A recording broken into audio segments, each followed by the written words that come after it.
Eu gostaria que você abrisse, por gentileza, a sua Bíblia no Salmo 56, versículo 8. Vou tomar esse texto como ponto de partida para um trilho muito específico que quero construir com vocês aqui hoje. Salmo 56, 8. Vou ler na Nova Almeida Atualizada, e o texto sagrado diz assim: Contaste os meus passos quando sofri perseguições. Recolheste as minhas lágrimas no teu odre, não estão elas inscritas no teu livro. Este salmo é atribuído a Davi, dentro de um contexto bastante específico.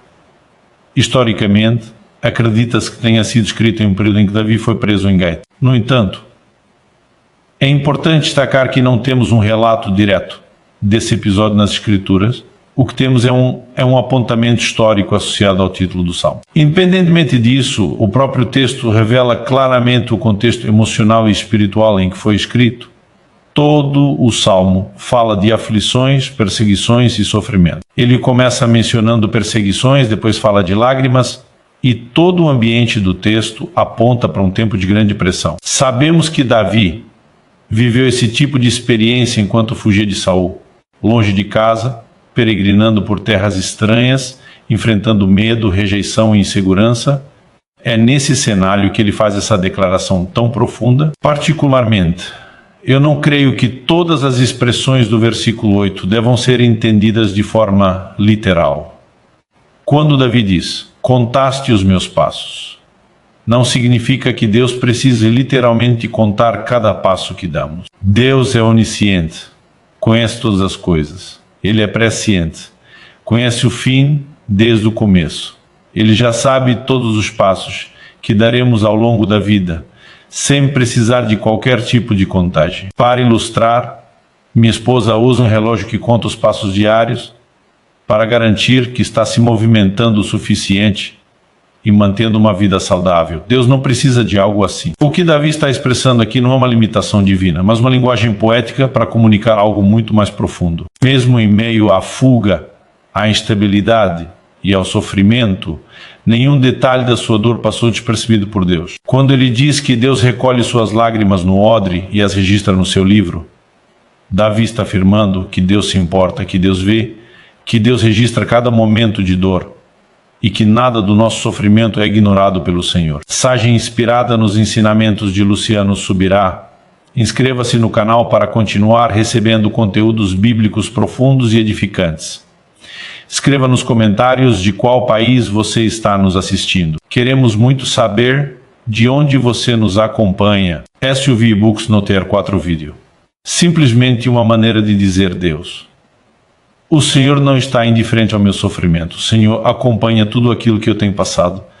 Da mesma forma, a afirmação seguinte, recolhe algumas traduções dizem, recolheste as minhas lágrimas no teu odre, não estão elas inscritas no teu livro, não há nenhum outro lugar na Bíblia, e surgir o registro de lágrimas ou lágrimas sendo recolhidas de forma literal. Algo me chamava a atenção desde a adolescência, quando passei a buscar Deus a 5 ela, que depois de um tempo de oração, especialmente quando estava ali ajoelhados ou prostrados no chão, ela levantar e ver o chão banhado, lágrimas.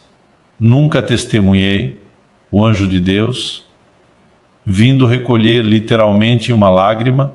Nunca vi ninguém testemunhar isso, né? Não há nada nas Escrituras que apontem na direção literal. No entanto, quanto a gente pensa, se não é literal e é simbólica, é alegórica, qual seria o significado da primeira parte do contato com meus passos? Como ele está peregrina distante, né?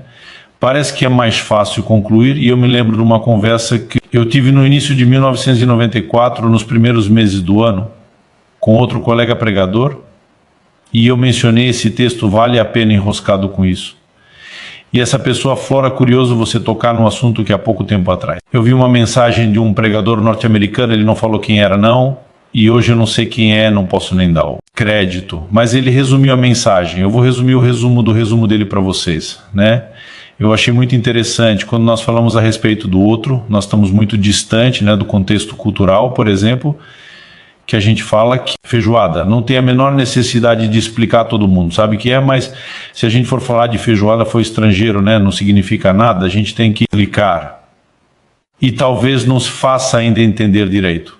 Quando a Bíblia fala a respeito do outro, e nós temos na Bíblia inteira uma referência de um homem contendo água, uma referência só de um odre contendo leite e todas as outras correntes. E abundantes se referem a olho contendo vinho, né? Os líquidos água e leite poderiam ser guardados em qualquer recipiente, porque normalmente o vinho estava associado a outro, ou deram um cantil feito com couro do animal, uma bolsa de couro, né? Isso diz, e principalmente ao processo de fermentação, que a uva, que era o suco da uva, fruto do esmagado, as uvas no lagar era colhido, e no processo de fermentação, uma das formas. Controlar, por assim dizer, a fermentação e limitar a exposição do suco da uva a uma quantidade específica de oxigênio.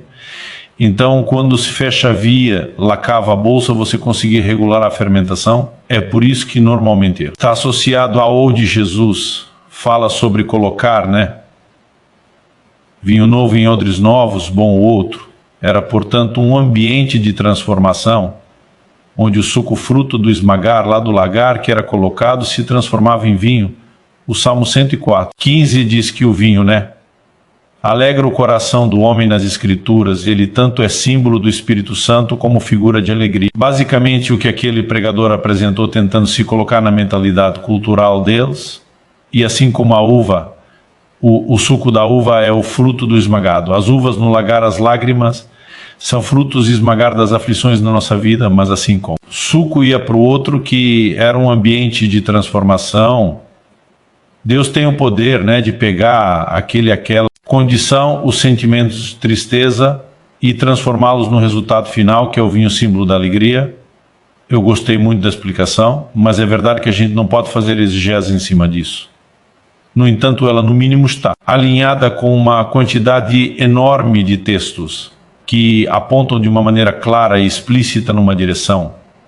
Deus transforma a tristeza em alegria. Jeremias 31:13, eu lembro que a gente cantava isso desde criança, dizia: então a virgem se alegrará na dança, juntamente com os jovens, e os velhos transformarei seu pranto em júbilo, e os consolarei, e eu lhe darei alegria em vez de tristeza. E João 1620, ajustes, vocês ficaram tristes, mas a tristeza de vocês transformará em alegria.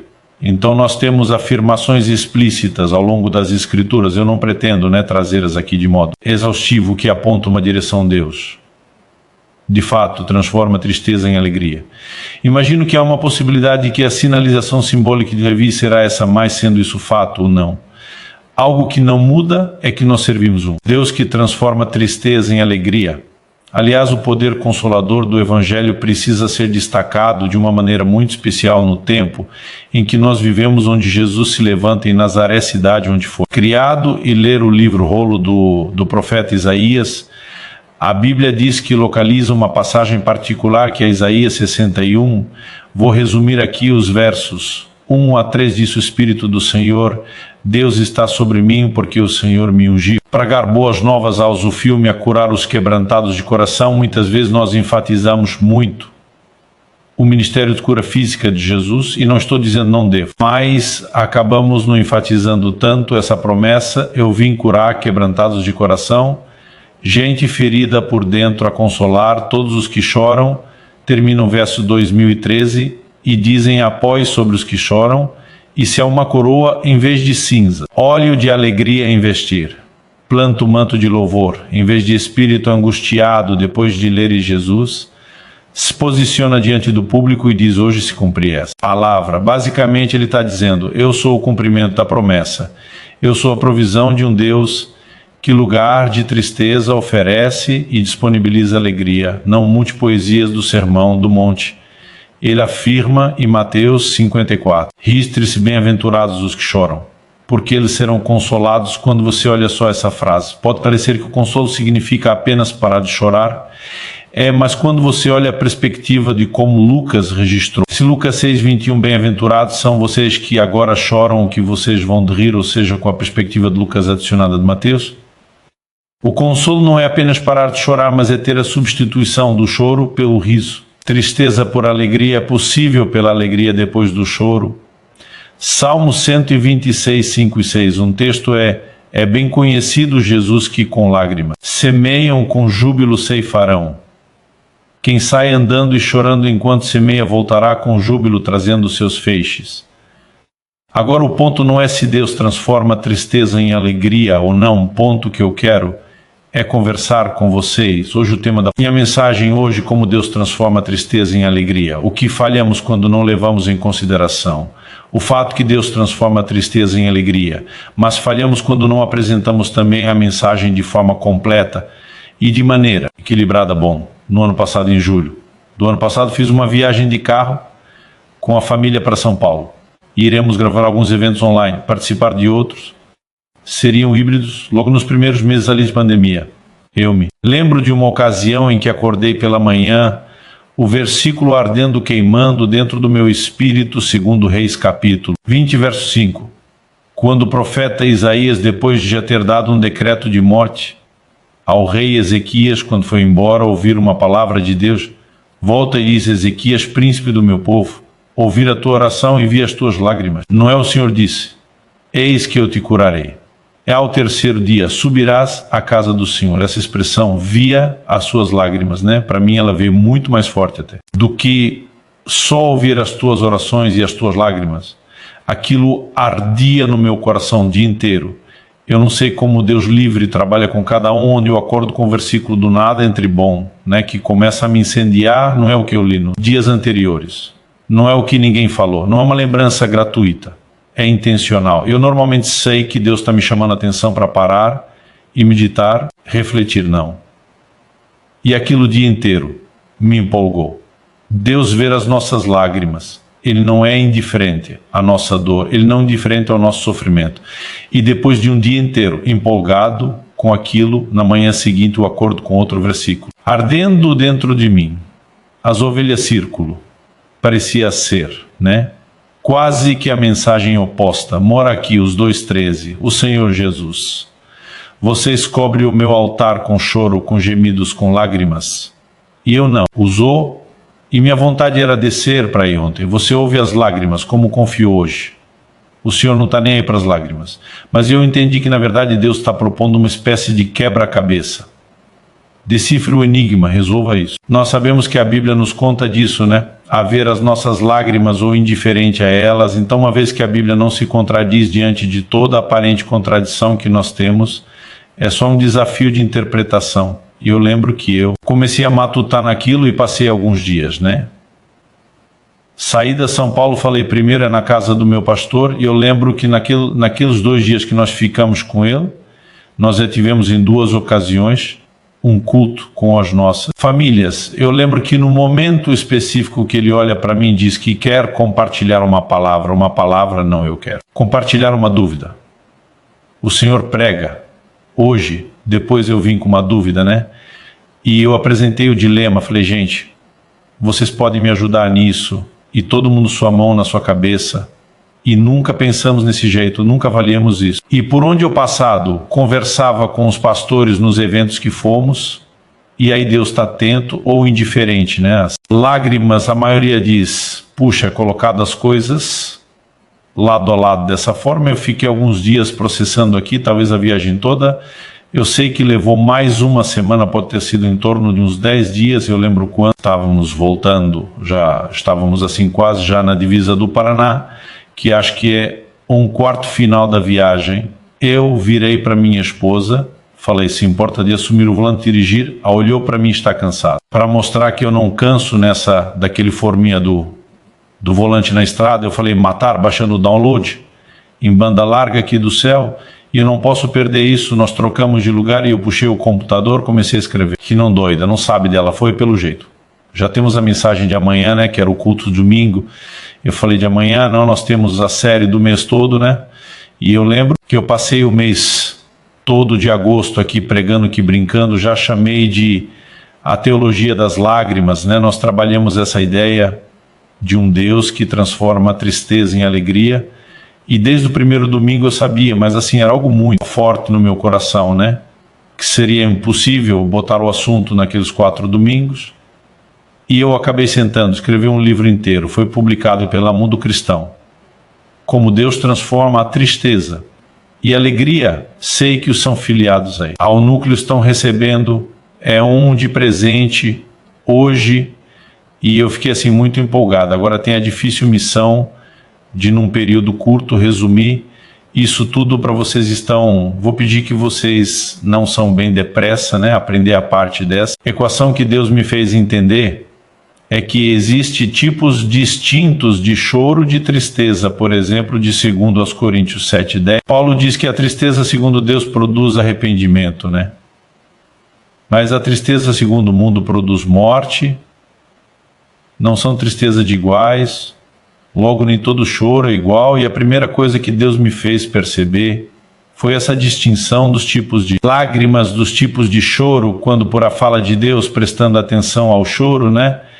E daqui a pouco vou dar alguns exemplos de chamar a atenção de Deus.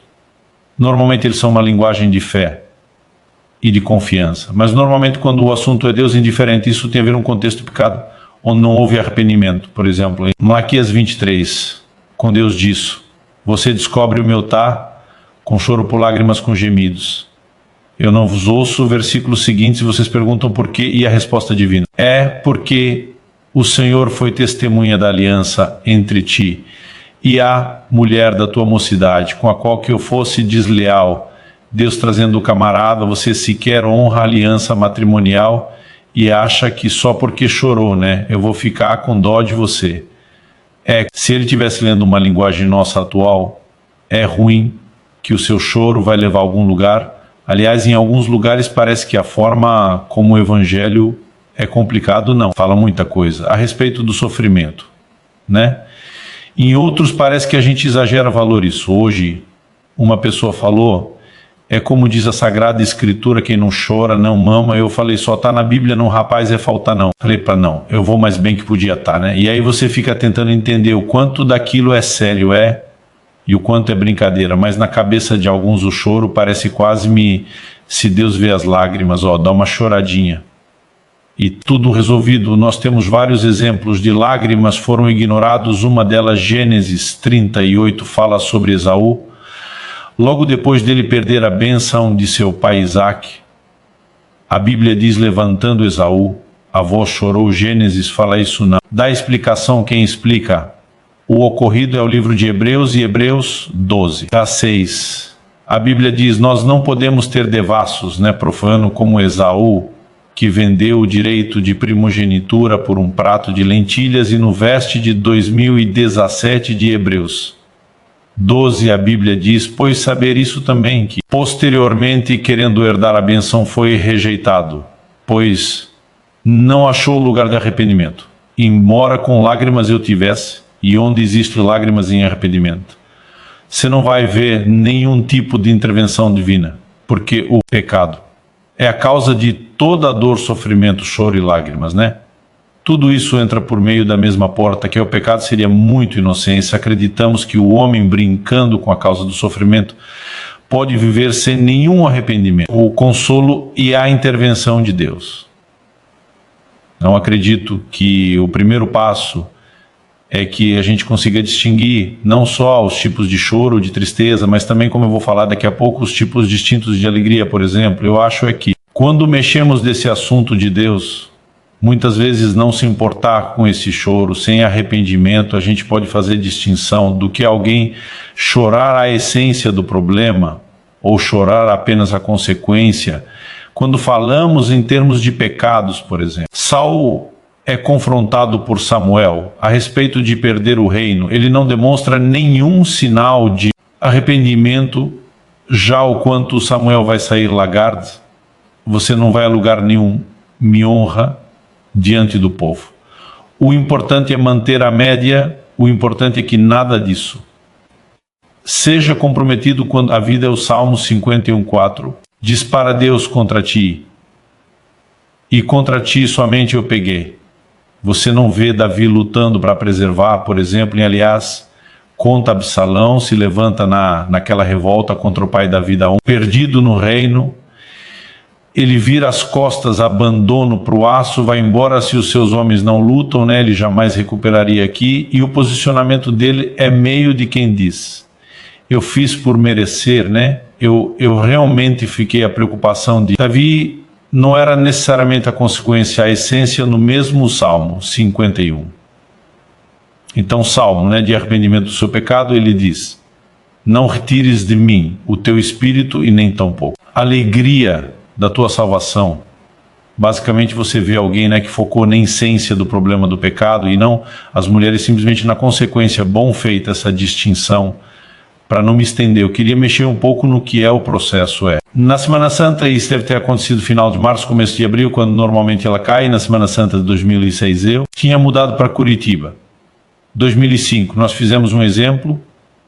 A igreja estava começando, juntamos várias das nossas igrejas, do pessoal ligado, conosco para dar quorum e fazer um evento juntos, vamos para o Centro Retiro. Trouxemos vários preletores amigos e me lembro de um amigo especial que me abençoa muito, estava ministrando o pastor Marcelo Jamal, normalmente quando ele fala e tem uma linha de raciocínio, se muito coerente, não costuma desviado do trilho, mas ele deu o que eu chamaria de um deslize profético. Você vê que o camarada sabe que o trilho é esse, mas que ele sente a necessidade de dar uma saída naquele momento e de repente ele começa a falar do Salmo 35, né, que porque a sua ira dura só um momento, mas o seu favor dura a vida inteira. Daí ele afirma: o choro pode durar uma noite, mas a alegria vem pela manhã. Bom dia, gente, vou sair um pouco do assunto que eu preciso falar isso. Ele diz o que significa o choro pode durar uma noite. Ele falou: o choro tem prazo de validade. Mas será que essa afirmação literal, e diz fosse todo, teria seus problemas resolvidos em, no máximo, 24 horas? E ele falou mais, a própria Bíblia fala de gente, ouro muitos dias. Então a pergunta é, se isso não é literal, o que é que simboliza, o que é que significa? Basicamente ele resumiu da seguinte forma, ele falou: a noite é o ambiente das trevas, o amanhecer, é o momento da mudança, que traz a chegada da luz e disso o choro, ou a tristeza prevalece no ambiente de trevas, e quanto a alegria entra. Quando a luz e as trevas na Bíblia fala de ignorância, a luz fala de revelação. Por exemplo, em Efésios 1, Paulo diz que sejam iluminados os olhos do vosso entendimento. Quando ele ora por espírito de revelação. Mas o capítulo 4 ele fala a respeito, e não ser como gentias. Aí ele diz assim: separados da vida de Deus por causa da ignorância que há neles, é interesse dos trevas no seu entendimento. Então ele diz, nós precisamos entender isso, que a revelação da palavra que tem o poder é de mudança. Eu lembro que eu sentado estou, olhando aqui para ser igual. Esse é um assunto interessante. Ele parou e falou, bom, estou falando de só como profeta, já vou voltar no meu trilho. Ele aponta o dedo para mim na frente e todo mundo diz, mas quem vai escrever um livro inteiro a respeito do assunto é você. Eu peço, eu não sabia nesse negócio, você está falando e agora eu tenho que escrever um livro só que o meu ministério, e se não levei aquilo muito a sério. Depois ele falou, cara, é sério, eu estou te ligando a palavra, eu esqueci completamente disso, só me lembrei em setembro do ano passado, quando terminei de escrever o livro, e o Espírito Santo me fez lembrar disso de uma forma nítida. Falou, quero que você leve luz ao coração das pessoas, né? Eu quero que você comunique a palavra. Então, a segunda coisa, depois de distinguir os tipos de choro, para mim é tentar estabelecer aqui um resumo. Necessidade que a gente compreenda o processo, como eu disse antes, que Deus transforma a tristeza em alegria, é bíblico, é fato. Agora, como isso acontece? É o que você precisamos de fato entender por que deu e não pode intervir, por exemplo. No choro onde há pecado sem arrependimento, né? É revelação, é compreensão da palavra, que normalmente leva o homem ao arrependimento que tiveram mudança, né? Sem ela não haverá intervenção. Mas entendendo isso, eu acredito que nós podemos entender que na perspectiva do cliente, o choro não precisa necessariamente ser uma conformação com a dor, né, com uma circunstância difícil, até mesmo uma situação, né, que nós interpretaríamos, enrotuláríamos de derrota. Ele pode muitas vezes ser o reconhecimento da nossa insuficiência, mas a expressão da nossa confiança no Deus que é todo suficiente. Então, quando você vê o rei Ezequias, por exemplo, chorando, ele não está apenas lamentando a notícia. É só você ver a ação dele. Eu disse para Deus, Senhor, sabe que eu andei diante de um coração íntegro, né? Ele se posiciona dizendo que eu não posso reverter esse quadro. Mas o Senhor pode ir por causa dessa linguagem de fé, porque não é apenas choropê. e ele recebe um milagre. Nós podemos falar de Ana, né? A mãe de Samuel chorando diante do Senhor, a ponto de ele inicialmente interpretá-la como embriagada, mas ela sai de lá com o que nós podemos classificar de uma palavra profética de elite. O Senhor te conceda a petição que fizeste, e aquela circunstância foi mudada. A gente poderia estar aqui, Davi, 1 Samuel 30, quando chega com seus homens em Ziclag, descobre que a cidade foi destruída, queimada, mulheres e filhos foram levados cativos. A Bíblia diz no versículo 4, em 1 Samuel 30, que Davi e os seus homens choraram até não ter mais força para falar. Uma coisa é você parar de chorar, porque foi consolada, outra parar de chorar, porque não aguenta mais continuar chorando naquele ambiente de desespero, onde parecia que a coisa não podia ficar pior. Os homens começa a olhar para Davi e falar em apedrejá-lo. Ou você quer pastor, sabe a culpa, sempre a dúvida. Se deu certo, todos nós fizemos. Se deu errado, é o líder. E a turma começa lá e apedrejado a vida neste, e ele teve que ir. Despertar o verso 6 de Davi. Porém se fortaleceu no Senhor seu Deus. E esse é o ponto de virada. Aliás, acho interessante que Davi faz duas perguntas a Deus, né? Senhor, devo perseguir os amalequitas? A segunda, vou cansados, o que mesmo que Deus. Diga assim, você deve perseguir poderia mera, né? E simplesmente tem uma busca muito indefinida para eles, porque eles estavam 3 dias na dianteira. Mas a pergunta que Davi não fez foi a terceira. A resposta que Deus deu. Deus disse a débito. E seguimos, você vai alcançá-los. Talvez ele não chegou a fazer a pergunta que dava atencioso, mas Deus se antecipa e diz, e tudo irá, todos vocês vão. Recuperá-la naquilo poderia ser só missão de vingança, mas Deus está dizendo não haverá restituição, e o texto compartilha aquilo que Deus fez. Ou seja, nós sabemos que muitas vezes nesse ambiente de lágrimas nós podemos provocar mudanças nas circunstâncias e não podemos negar tanto o fato bíblico como a possibilidade de viverem isso nos nossos dias. O que Deus não foi um Deus de milagres, Ele continua sendo um Deus de intervenções. Ele é o mesmo, Ele não muda nele uma mudança nem sombra de variação. Hebreus 1318 de Jesus Cristo é o mesmo ontem, hoje. Será para todos sempre, e nós somos sustentar essa mensagem. No entanto, se nós formos honestos com a Bíblia, nós não podemos ver que é a única forma de Deus mudar. Tristeza em alegria, seja apenas mudando circunstâncias. É lógico que quando muda a circunstância, Ele pode mudar aquilo que nos entristece, substituindo por alto e nos alegra, mas se nós formos honestos, às vezes a mudança pode acontecer do lado de fora na circunstância, ou às vezes a mudança pode acontecer do lado de dentro, independente ou independentemente das circunstâncias. E talvez o melhor exemplo que a gente possa citar diga a respeito ao próprio Cristo, e eu durante muitas vezes recebi o questionamento, o que significa Jesus dizer lá no Getsemane, quando ele está orando, passa de mim. Esse cálice, eu digo, as pessoas olham no ensino. O próprio Jesus, ali se fala de sofrimento, né? Tá nem se de enfrentar a sua morte. É evidente que o assunto em questão é esse. Mas quem fala disso com clareza é o livro de Hebreus capítulo 5, versículos 7 a 9. A Bíblia diz assim, ele, Jesus, nos dias da sua carne. Logicamente os indica não só a linha cronológica, quando aconteceu, mas está destacando a humanidade Jesus. Como homem, ele, Jesus, nos dias na sua carne, tem oferecido com forte clamor e lágrimas, orações e súplicas a quem podia livrar da morte. Né? Hebreus interpreta que o clamor de Jesus dizia a respeito a ser livre da morte, como um homem está diante daquilo que vai passar e diante de Deus, e diz, tiver um plano B, é um jeito evitar isso, né? No entanto, o tempo todo Jesus está dizendo, contudo, que seja feita não a minha, mas a sua vontade. Muitas vezes a gente acha que Jesus chorou, a declaração de João 11:35 é a única na Bíblia, né? Jesus chorou sobre Jerusalém aqui.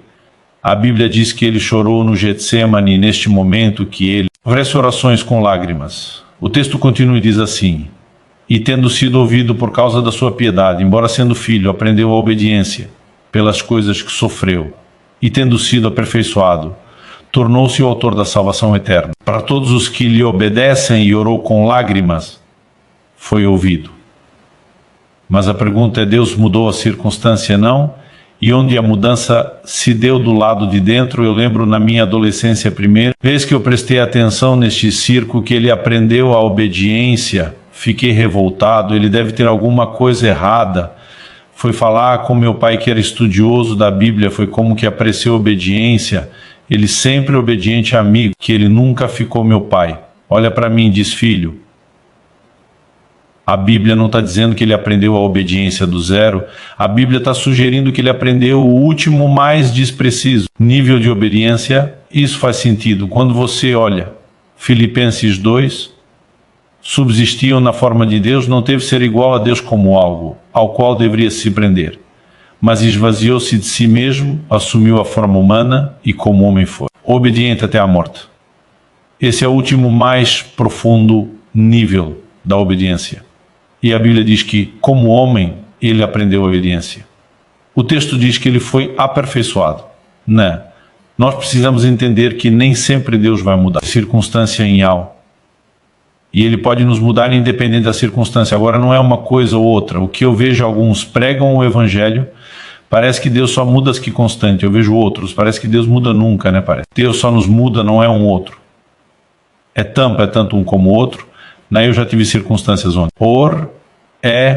Deus não mudou a circunstância, ele me mudou no meio delas, mas tempos depois ele acabou mudando a própria circunstância depois de me ter mudado. Então não é nem a questão de pode ser aquele tempo que levar os dois. Consideração, às vezes Deus pode fazer até as duas coisas, mas nós precisamos enxergar as duas possibilidades para ser honesto com as escrituras que Deus pode mudar a circunstância e dessa maneira mudar o nosso ânimo é indiscutível.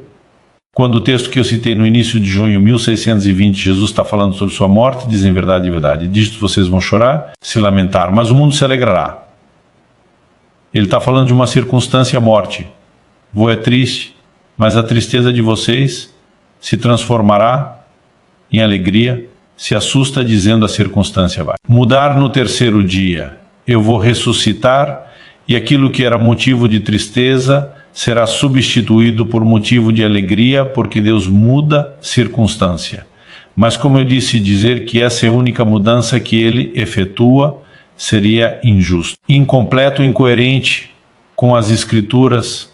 O cântico de Abacuque 3, 17 a 19, quando ele diz ainda que a figueira não floresce, nem haja fruto na vide o produto da oliveira, minta e os campos não produzam mantimento.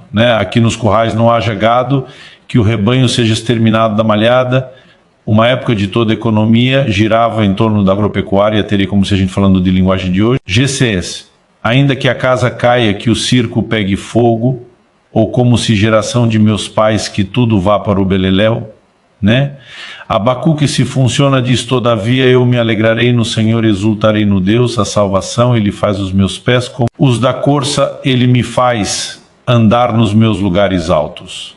Existe alegria sobrenatural, independente de mudança circunstancial.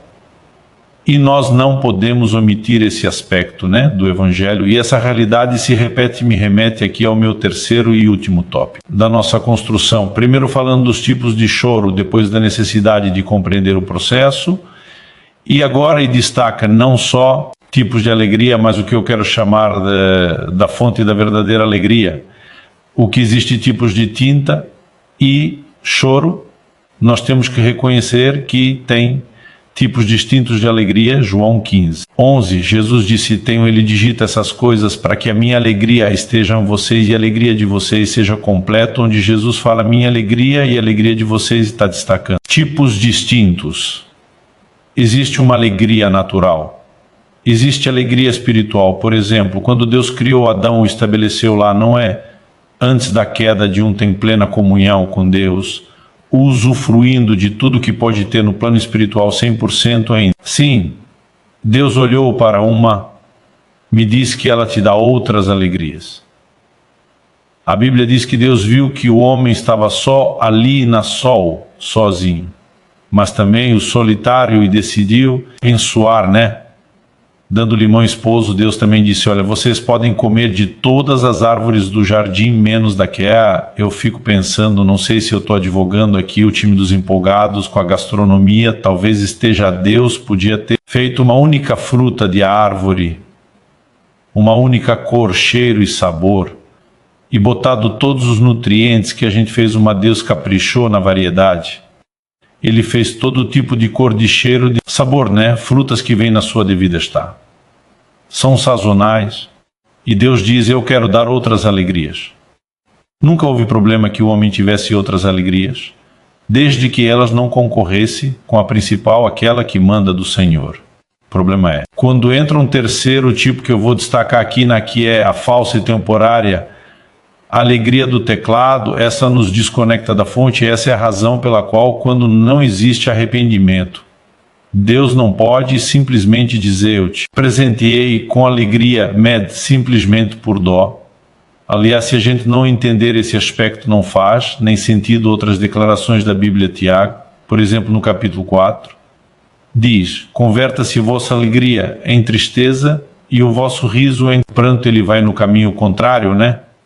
Em vez de estar dizendo que é para trança uma tristeza, e eu faço transformar alegria, tristeza. Agora, qual o contexto do pecado?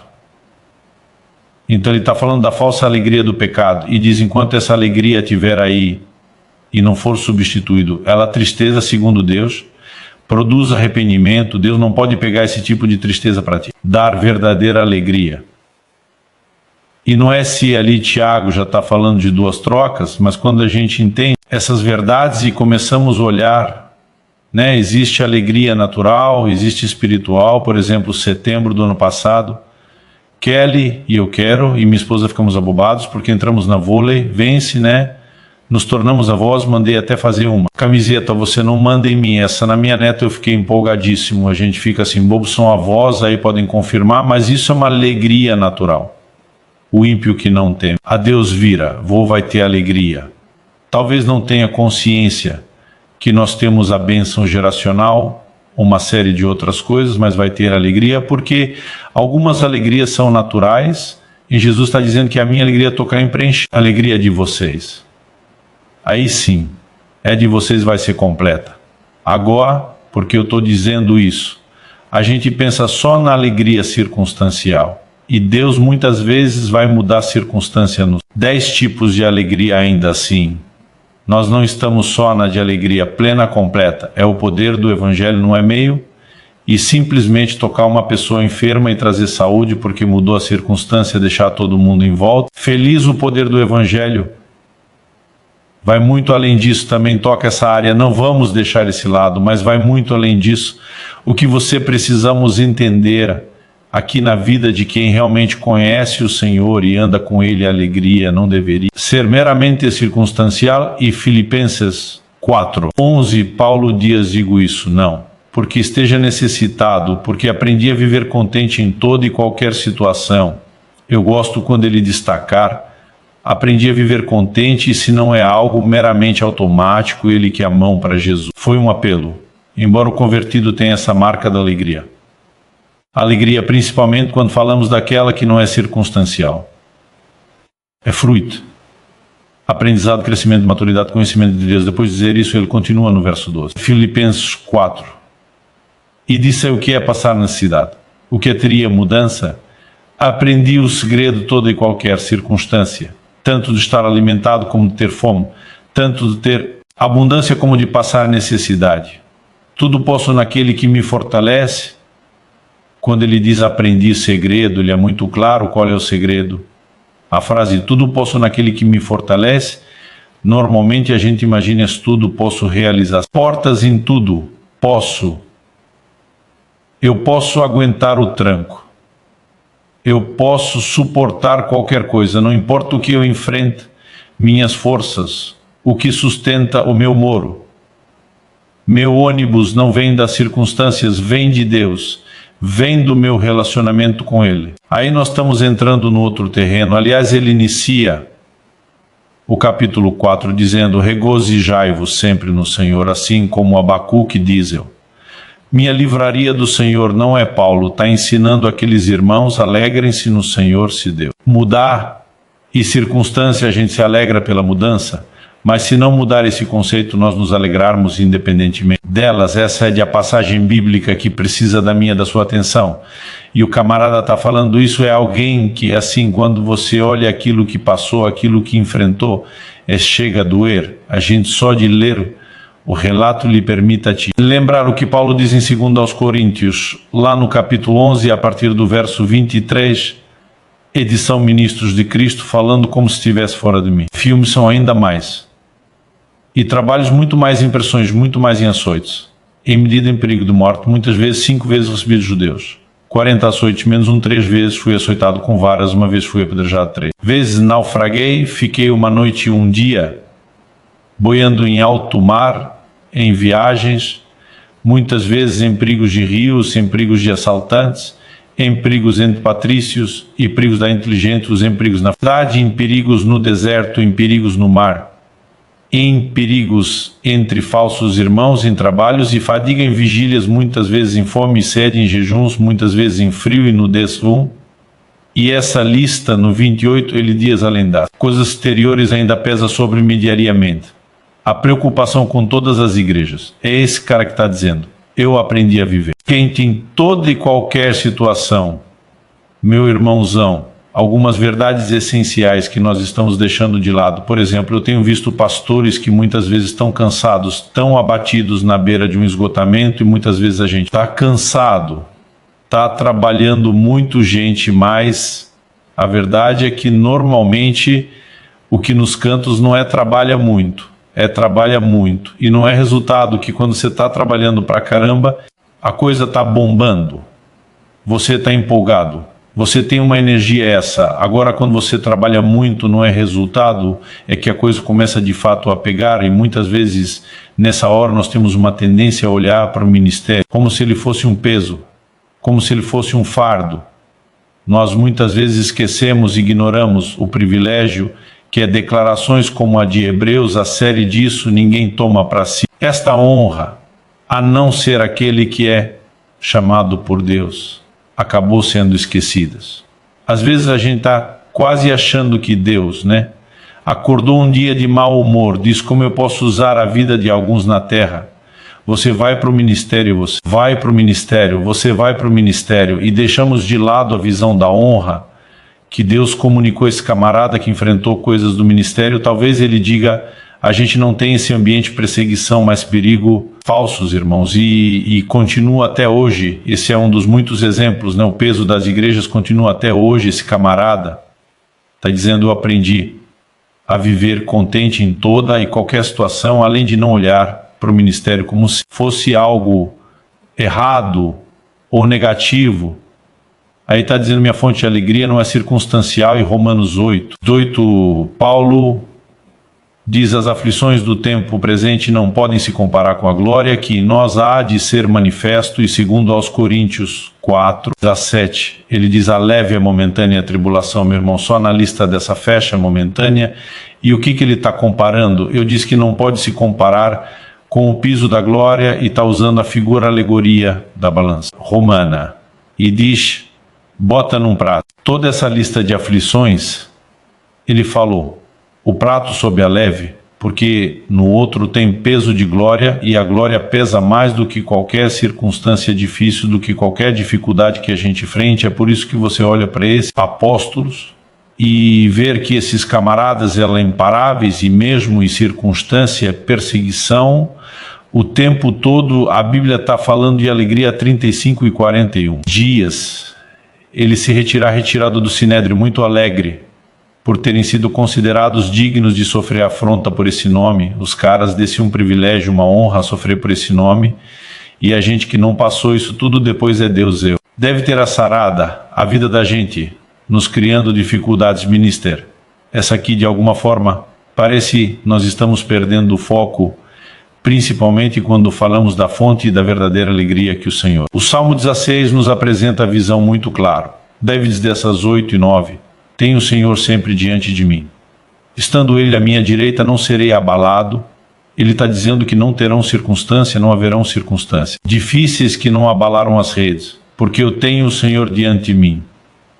O que está ao meu lado? Eu não vou ser abalado. Entende-se por isso. O que Deus está ao meu lado, o meu coração se alegra, o meu espírito exulta. E no verso, hoje Ele afirma, tu me farás ver os caminhos da vida na tua presença, a plenitude de alegria, e à tua direita há delícias perpetuamente bom, e você precisamos aprender. E eu quero falar especificamente. Eu estou no ministério ou não? Dependemos apenas dos resultados ministeriais para alegria. E Jesus envia os discípulos para curar enfermos, expulsar demônios, e os caras voltam empolgados com o resultado. Depois você dá uma olhadinha lá em Lucas 10, se no teu nome os demônios submetem, e diz um negócio que funciona. Nós estamos tendo resultados e Jesus não está desmerecendo isso. Ele mandou que ele fizesse isso, mandou que você também fizer, mas Jesus responde para eles: alegrai-vos antes, porque os vossos nomes estão escritos no livro da vida do Cordeiro. Jesus está dizendo: o motivo maior de alegria no resultado que você tem no ministério é a sua salvação. O que Davi no Velho Testamento, quando ele de alegria da salvação, eles não pensavam na redenção espiritual, como você fala. Normalmente só se usava isso. Não contei específico de livramento. Mas quando Davi está dizendo: não retires de mim o teu espírito nem a alegria da tua salvação, se ele não entender tudo isso, ele está falando profeticamente o maior motivo de alegria que e você jamais deveríamos perder, deixar ser ruído, importa a circunstância que a gente enfrente, é a alegria da sua, os nossos nomes estão escritos no livro da vida do Cordeiro, meu amigo haverá. Um dia onde Deus vai completar esse processo de redenção hoje. E a Bíblia diz: ele enxugará dos olhos toda lágrima. Esse dia ainda não chegou, até que chegue. A Bíblia continua dizendo: alegrai-vos com os que se alegram e chorai com os que choram. Isso não significa que tem um só grupo que alegre e outro grupo que só chora. Às vezes nós vamos transitar de um grupo para outro e rápido. Eu falei que setembro do ano passado, a gente lá em casa ficou assim absurdamente feliz para a chegada da nossa neta, mas no período de 10 dias, meu sogro faleceu. E não foi só minha esposa com a perda do pai. Todos nós sofremos a dor daquele momento, né? Vivemos dois extremos. Agora, o curioso é que a tristeza de um evento não tirou a alegria do outro. A alegria de um não tirou a tristeza do outro, e chegava a ser quase confuso dependendo do que você lembra, né? Você tinha assim extremos. Mas a verdade é que, independente da dor, né, que eu e você possamos enfrentar uma fonte sobrenatural de alegria, e o Evangelho ele vem sofrendo mutações. Não é de... Hoje Paulo falava desde o início a respeito de um outro Evangelho sendo pregado. Eu de vez em quando brinco, só que tem algumas é transgênico, né? A essência dele vem sendo mudado.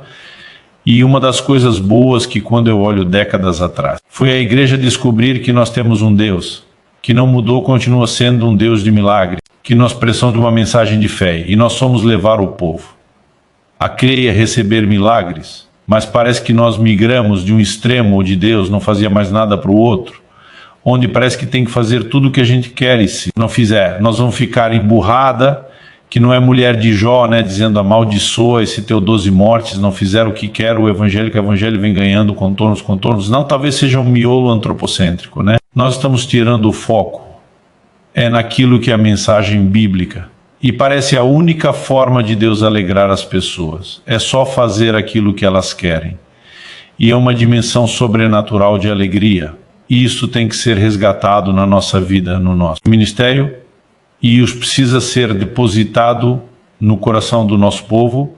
E ainda que continuamos a pregar uma mensagem de intervenção, nós também vamos dizer ainda que a figueira não floresça, né, que não haja fruto na vide, o produto da oliveira, minta que o rebanho seja exterminado da malhada, que nos currais não haja gado. Todavia, eu me alegrarei no Senhor, exultarei no Deus da minha salvação. Não é só a respeito da nossa eternidade. Tem gente jogando uma eternidade, gozou fora, porque está desconfortável com o momento de dificuldade. Mas porque mesmo aqui antes vivemos essa plenitude que Deus tem reservado para nós. Nós podemos que, sustentados de forma sobrenatural por uma alegria que vem do Senhor, e a NASA uma relação muito forte. E eu termino com isso, entre a alegria e a pessoa e a obra do Espírito Santo. Atos 1352 de Jesus discípulos, porém estavam cheios de alegria e do Espírito Santo. Gálatas 5:22 dias. O fruto do Espírito é, entre outras coisas, alegria. Romanos 14:17. O reino de Deus não é comida nem bebida, mas justiça, paz e alegria no Espírito Santo. Nós não podemos simplesmente ignorar esse volume de declarações. O apóstolo Paulo, por exemplo, quando escreve aos Tessalonicenses, ele diz lá no capítulo 12, versículo 6, e vocês se tornaram nossos imitadores do Senhor, recebendo a palavra com alegria que vem do Espírito Santo. Apesar dos muitos sofrimentos, uma alegria que vem do Espírito Santo, apesar dos sofrimentos. O que é que a Bíblia está apresentando? Uma clara fonte, mas o texto que realmente me empolga é Hebreus, capítulo 1, verso 19, quando diz Deus: o teu Deus te ungiu com óleo de alegria, uma nenhum dos seus companheiros. Óleo de alegria é a mesma expressão que Jesus lê em Isaías 61. Ele disse que veio pôr sobre os que choram em Sião uma coroa em vez de cinzas. O texto diz: óleo de alegria em vez de pranto, e manto de louvor em vez de espírito angustiado. Óleo de alegria, há uma unção de alegria, há uma manifestação sobrenatural do Espírito Santo que produz alegria. Apesar dos sofrimentos, então, se deixamos de pregar, Deus intervém no meio das circunstâncias, não estamos pregando o evangelho completo, mas se pregamos que esse é o único tipo de intervenção para substituir, né? Tristeza e alegria. Nós também não estamos pregando o evangelho completo. É difícil, muitas vezes, saber, porque em alguns momentos é dessa forma e do outro. E ontem, eu perdi um grande amigo com 38 anos de idade para o convite, mais um nessa lista de muitos que nós temos sentido a dor e a perda. Mas no dia anterior, eu estava ouvindo a história de outro pastor amigo que literalmente foi até a porta do céu. E o Senhor mandou, ele volta, o camarada estava sentindo mal por ter voltado. Ah, é verdade.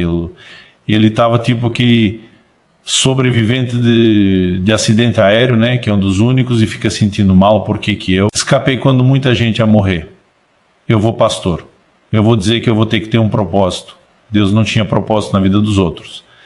E disse: tem coisa que não dá nem a gente tentar explicar. E aí eu fico olhando. Esse voltou, chegou lá na porta e voltou. Esse foi a senhora, foi até a metade do caminho, voltou. São situações que a gente não sabe explicar, mas sabe que foi gostoso? Foi viajar a esposa desse camarada, já testemunhando publicamente com a filhinha de 11 meses, e a sua alegria no Senhor a despeitador que está. Enfrentando, nós precisamos de gente cujo coração entenda que Deus está acima de qualquer suspeita, festa, e apoia no caráter de Deus toda a semeadura de incredulidade. Satanás veneno é bem que Deus diz, não é bem que Deus quer colocar em xeque o caráter de Deus, mas a fé se apoia no caráter de Deus. Quando a mulher de Jorge amaldiçoa seu Deus e morre porque ele não está dando o que a gente quer vir falar para sua mulher. Muito de nós já falava: nossa, você fala com uma louca, e diz em algum momento ele vai dizer: nossa, ainda que ele me mate, eu louvarei, mas é dizer: eu sei que o meu Redentor vive e ele ali se levantará sobre a terra. Algo que eu e você de fato precisamos levar o nosso povo a entender, e esse nível de confiança em Deus. Alguém passou, resolveu escrever o livro O Caso da Pandemia. Eu falei esse texto. Na vida antes não vão continuar precisando de Deus. Depois falei agora que uma mãe, a tua Porto, não foi o que temos vivido, perdas na gente. Alguns viram negócio construído com a onda de dedicação que foi o prosperou, de repente começou a minguar e talvez até se quebrar. Teve gente enfrentando situações difíceis, não falou para sua pandemia, está acabando com o meu casamento, falei negativo e ela só está mostrando como está. Você não tinha tempo para enxergar, mas ainda assim tivemos muitas perdas nessa área.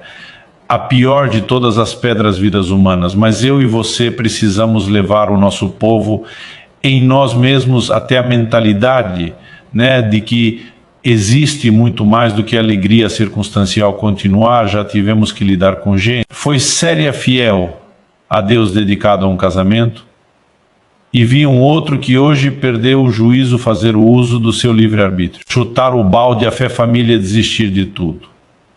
Mas às vezes você vê gente numa hora dessa implodir, como quem diz: não existe mais razão para viver. Quando alguém age dessa forma, está demonstrando que não entendeu que existe algo muito maior do que a circunstância, por mais dolorosos que sejam, e talvez nunca haverá festa ou centro no coração do povo. E vamos essa mensagem de forma recorrente, uma vez que a fé vem pelo ouvir, e ouvir a palavra de Deus. Eu quero te encorajar, são dias de desafios, Mas se nós lembramos na história, muito de nós como igreja temos enfrentado dificuldades. Além da dor que os pastores estão carregando de Pedro de vida, de ver os problemas que as pessoas estão enfrentando, dificuldades que a maioria das igrejas estão enfrentando. Eu só quero terminar aqui lembrando de uma coisa nunca em 2000 anos e pouco de história da igreja a igreja emergiu mais fraca de uma crise nunca. E agora não vai ser a primeira vez, há um futuro, há uma esperança E nós vamos nos alegrar quando a coisa mudar. Pela certeza de que é um Deus que nos sustenta antes e depois da mudança, nós podemos viver a alegria sobrenatural. Eu queria que você ficasse em pé para parecer que está acabando e que a gente tivesse um tempo junto de oração, o Isaías 25:8, de estragar a morte para sempre. E assim o Senhor Deus enxugará as lágrimas de todos os nossos, como que a dor e sofrimento entrar com o pecado. Romanos 52 dias por meio de um só homem, uma clara referência. Adão entrou o pecado no mundo, através do pecado a morte. A morte passou a todos os homens, mas já viera um dia onde não só o pecado, mas suas consequências, seus desdobramentos serão todos erradicados, quando o Senhor Jesus, por ocasião da sua vinda, completar o processo de redenção, como diz Apocalipse 117. Ele enxugará dos olhos toda lágrima, e até que esse dia chegue, nós ainda vamos chorar. Mas aí podemos ter a certeza de que enquanto ele não enxuga em definitivo, ele tem consolo. Ele tem alegria sobrenatural, mas também não podemos deixar de sonhar com esse dia da conclusão da redenção. Isso é parte da mensagem que pagamos. Nós não podemos falar apenas do que está em andamento, mas dos seus desdobramentos finais. Apocalipse 21 e permita a lei do viação. A 5, João Dias. E vi novo céu e nova terra, pois o primeiro céu e a primeira terra passaram eu. Mar já não existe, gente, também a cidade santa.